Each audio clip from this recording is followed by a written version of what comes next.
Peter had a nightmare about the fairy. Amelia went and woke him up to try to calm him down. Amelia said, "Okay, Peter, you were only having a nightmare." The next morning Amelia told Sophie he had a nightmare about the fairy coming back from Niagara Falls. Sophie said, "Oh my God, that can't be good." Amelia said, "Yeah, and now since he was back from Niagara Falls he wouldn't get on another boat again." Sophie said, "I can understand that, and I have nightmares about that too, but I'll be over to take him for a drive." Amelia said, "Okay, Sophie, thank you."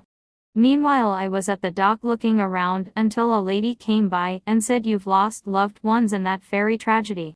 I said, "No, just my friend Sophie. Both of her parents were on that ferry." The strange woman said, "Oh, I see. I'm Tina, by the way, and I lost my son Riley in that ferry." I said, "Oh Tina, I'm so sorry, and by the way, I'm Eileen." Then Sophie and Peter saw us talking and went to see why we were at the dock. Sophie said Peter had a nightmare about the ferry, and where he's autistic he won't get on another boat anymore because of it. Tina said he was on the ferry with my son. Sophie said, "I'm really sorry."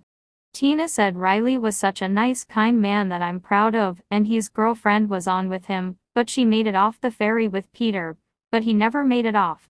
Then out of nowhere Tina said if it wasn't for that travel agent. We all looked at each other's in shock and got in our cars and drove away. I mumbled to myself, "Bitch," referring to Tina, "cause I don't like people like her." Sophie told Peter, "We're not seeing that woman anymore, okay, Peter?"